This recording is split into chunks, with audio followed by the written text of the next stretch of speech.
So that's going to be a really interesting thing because a lot of the projections are saying that within a couple years, those LLMs are going to surpass organic search traffic for Google. So that's going to be something interesting to monitor because Yeah, I think very that will interesting. impact, how businesses are investing their dollars, what types of activities they're going to be executing.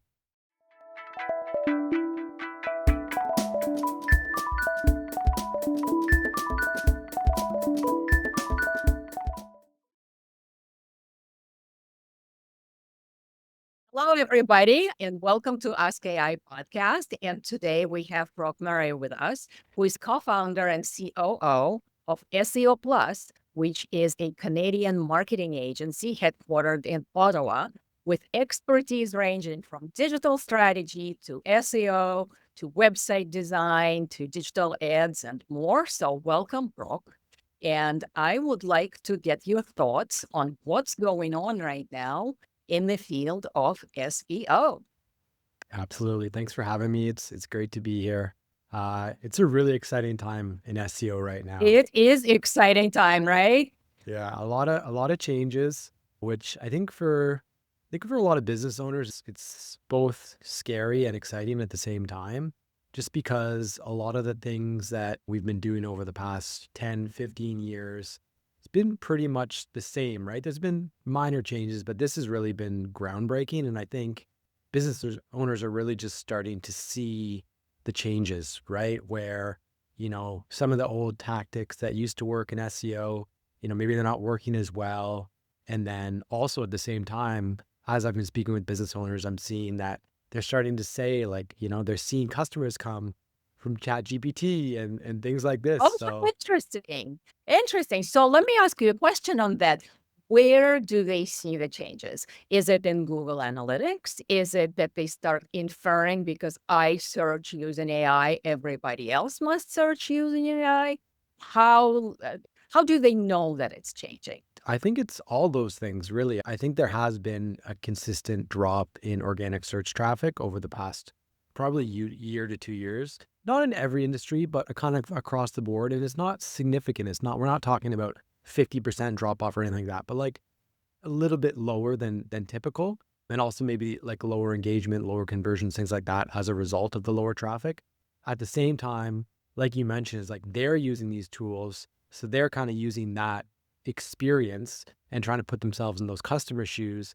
And, they're right where we're just at the tip of the iceberg right now, where, we're seeing that over the next kind of 2 to 5 years, that LLM should be surpassing Google in traffic, right? So it's Oh, really, really absolutely. early still at this point. So you are seeing awareness and questions from your clients. Absolutely. A lot of questions, a lot of Lots of concerns. concerns. Interesting. And do they understand technically how it's going to play out, or is this education on you? I think there's a lot of education. We have some clients who are a little bit more on the technical side, but even then, there's just so much. It's such a new thing where even myself, I'm extremely technical. I've been in the industry for years. Even prior to that, I was in, web development and things like that. So I understand all the technical aspects very well. Live, breathe, eat SEO for the past, 13 plus years. And even for me, it's still something I'm figuring out every day. Every day I'm learning new things about, how this is evolving. And for us, I mean, we recently, just this week, we launched our GEO services. But even still, it's not like perfect. We're still trying to figure it out, but we know that there's a lot of questions that these business owners are having, and we're doing our best to try to help them solve those problems. Yeah, it makes sense. And I think, AI itself is evolving so fast. And because of that, the number of people searching using AI is evolving pretty fast, or at least faster than what you saw with SEO. And therefore, GEO itself has to evolve, right? So when you talk to your customers about GEO now, what are you emphasizing? Is it something, what I read a lot is content, right, is now a lot more important. Organic, where you put it, much more than words, so to speak. Is that what you see, or you seeing something different? I think at the end of the day, it's the same principles as SEO, which is a bit of a relief, obviously, for us being, SEO first. I think it comes down to when there's a query within an LLM, say ChatGPT or Claude or Perplexity or any of these things. At the end of the day, you're not going to get the same response twice. because there's a lot of factors there. But it still comes down to obviously things like semantic relevance, topical authority, the content on their website being accessible, formatted properly, off-page signals like backlinks, right? So it really is the same factors. Obviously, there's each LLM has their own kind of factors and things that they look at. One of the interesting stats that I recently came across was that I believe ChatGPT, Wikipedia was, I think, one of the sources for like 50% of its responses. Similarly, I believe Reddit was almost 20%. Yelp was a big percentage as well. So some of these sites, Wikipedia, Yelp, and Reddit, these were all huge sites in the early days of SEO, right? And I think they became a little bit less important over the years. And now we're seeing those same sites, those like authoritative kind of sites have now become more important to LLM. So it's almost, for me, it's kind of like, it's going back to the early days of SEO again, right? It's those same principles because I think they're so early in developing those kind of algorithms and how they work and things like that. So I think that's the really So interesting thing. interesting, right? The sites that are authoritative, but also engaging and also deep in terms of content-wise and, subject matter, rising up again. Very Exactly. interesting. And have, So, existing traffic and things like that. Yeah. yeah, very interesting. So, as you mentioned, you are learning a lot, right? And you just have to learn and teach, right? A new role. How is your team evolving? And now that you're working in geo and of SEO or whatever hybrid model or two models we call it, right? What are the skills that you are looking for from your team now? Absolutely. I mean, for our team, we've always had a huge emphasis on training, evolving, because obviously we've seen firsthand how quick things move in the world of digital marketing, even prior to the whole AI, LLM kind of craze. The changes have always come across different platforms, whether it's, Google Ads or social media, TikTok, all these things, right? There's always changes. So we've always been very adamant about staying on top of trends, not necessarily getting too caught up in it, because sometimes you can get caught up in something that's new and shiny and it doesn't last. And then all of a sudden you've pulled away from the really important things. So we try to stay grounded in that sense. But with our team, some of the things we look for, one is a growth mindset. So Yeah. not being afraid to try new things, because with growth mindset, how it works is a lot of people, they're in the comfort zone, right? They go through the motions. They don't really challenge themselves. For why? Because of fear of failure, whatever that might be. So by pushing yourself and trying new things, stepping outside that comfort zone, that's where you have those learnings, right? That's where you learn and that's how you grow. So that's a really, really important thing for our culture and our organization, as well as training, right? So we do a ton of different like training Thursdays, courses. Like, for example, we have our director of search. She's going down to Texas in a couple weeks for a GEO conference. We have another team member going to be doing a certification in AIO and things like that. So we're just trying to stay, again, at the forefront of this and just take any opportunity we can to learn, grow, and then be able to help our clients with those learnings. Yeah, that makes sense. And I bet the way you do your work, right? Your own work already changed a ton with AI, right? So maybe give me a couple examples of what you do differently now with the tools you have versus even 6 months ago. Yeah, I mean, there's a lot of changes and we're trying to kind of stay on top of that. I think a big thing for us in the early days of adopting AI and using it, obviously over the years, we had existing tools that are already using their own form of AI. But obviously when ChatGPT came out, we saw, okay, this is a really quick way to develop content. We've seen the pitfalls of that for some people. If they Oh, don't know yeah. how to use it properly, it can really come off as just not professional, right? If you're just spinning out Where content. So that's not great. But what we've done is we basically, policies and procedures were really important to us. So how do people use it? Being transparent about its use with clients, making sure it's being used properly.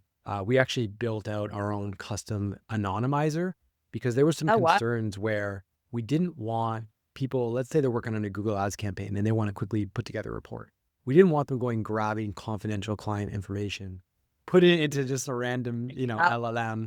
We don't know where that data is going, where it's being stored. So we have, it's confidential information. There's privacy rules and things like that. So we built our own anonymizer where our team can go put that information into the anonymizer, remove any client data, client information, and then they can put in the LLM. So that kind of protects our clients, that layer. So it's kind of, they're not sharing that information without their. Yeah, makes sense. And you built that tool internally? Exactly. Yeah. So that was a Yeah. big thing. So policies and procedure, anonymizer just for better workflow. And then just I think just the permission to play. So again, giving people, Sure. they want to try a tool, go for it. You don't have to commit to a year. You can try it for a few months, see if it works. If it does, maybe we get more team members on it. So I think just giving team members the opportunity to try different things. And again, that's where they're going to get some of those learnings as well. It's very interesting because it feels like a lot of companies are right now in that kind of trial stage. Let's try various different tools and see where we benefit the most. And that's what goes enterprise, right? Yeah, exactly. And you have to try different things because you never know. Maybe 80% of them might be no good and, you try something else. But what we've also seen is our existing tools have been adding more AI features, which has been really beneficial, right? So for Oh, example, that's beneficial. Yes. yeah, like we use Apollo for outreach within our sales department. And they recently introduced like an automated workflow builder where it can automatically basically build lists. And so something that would take a lot of time before is now automated. Obviously, you want to make sure it's being done properly, but that compounds, across the different tools that we use. So that's been really great as well. Wow. Yes, that's helpful. So if we look kind of like from today, right, how different it is from even 6 months ago, what do you see in the future? How do you think AI is going to impact the work in digital marketing? I mean, it's really interesting. I'm really excited to see. It's been a really fun time. What I see is with specifically around SEO is going to be that, is there going to be that steady decline in Google search and how people are using Google versus, these different LLMs, whether it's Perplexity or Claude or ChatGPT. So that's going to be a really interesting thing because a lot of the projections are saying that within a couple years, those LLMs are going to surpass organic search traffic for Google. So that's going to be something interesting to monitor because Yeah, I think very that will interesting. impact, how businesses are investing their dollars, what types of activities they're going to be executing. The good thing for us is at the end of the day, the principles are the same. So there's, certain tactics that are a little bit different. Some of the reporting's a little bit different. But even right now, like we recently just started working with the software where now the software tools are catching up a little bit, where now we have a tool that we can do a full brand audit of someone's presence across the different LLMs. So we can understand how they're performing versus their competitors. What are some of the factors that are making them perform or not perform? And what are some of those content gaps as well? So I'm really excited that I think that this is, Oh, again, the early days. So even just having some of those tools at our disposal now is really, really helpful for clients. And I know that there's going to be a lot more of those tools coming out that are just going to make the job easier and easier. So I'm really excited to see that development. that's pretty amazing. Are clients aware of these tools, or is this something that you educate them on? Right now, I don't think there's a lot of awareness on these tools because I think, again, it's so early where I don't even think they have an opportunity to create their own brand exposure or drive traffic or anything. So it's very, you really got to search long and hard for them. I mean, X has been a good source just for connecting with other SEOs and people who are kind of, it's top of mind. And then for me, yeah, trying to educate clients. So I'm trying to create that awareness on things like LinkedIn and YouTube and social media and networking events. I went to a networking event last week. There was about 500 people in the room and I spoke with about 30 people, and I would say half of them were asking about AIO and GEO and changes in SEO. So there's a huge appetite. There's a lot of questions being asked. I think a lot of CEOs had this in their mind is, are we doing everything we can to stay on top of, AI and things like that? So we just have to do our best to be able to help them work through these challenges. Very exciting. Definitely the forefront of technology, in the forefront of thinking, in the forefront of really doing things differently in the workplace as it comes to marketing, right? Absolutely. So thank you so much. This was very, very interesting. Definitely appreciate you sharing your expertise. And one of the things that I really took from this conversation is the need to stay on top of what's going on and ask questions and look for answers, even more so than we had to previously, right, in our careers, because things are changing so fast. Technology is changing fast. And for businesses to stay at the forefront and keep up, there needs to be healthy curiosity, trial, right? the concept of try fast and try cheap, and also outreach to opinion leaders like yourself who are spending time learning and teaching others. Absolutely. Yeah. No, it's very exciting. And I think, just for everybody out there, I think it's, the time savings from these various tools. I think it's using that additional time towards, the strategy. How are we executing? What channels do we want to be on? And just making sure that, again, all the content on your website is thoughtful, that's where you're spending the time, because that's where any of these, whether you're driving traffic from Google or ChatGPT, whatever it is, when they're landing on your site, that content is going to be what's going to get them to contact you or buy your product or service, right? So just remembering that's where the focus should be, and don't just spin out content on ChatGPT and paste it. Like, you got to spend a lot of time there to make sure that you're really selling your product or service and getting those people to actually take the required action. So the importance of fundamentals remains no matter if we use SEO, GEO, or whatever other search, right?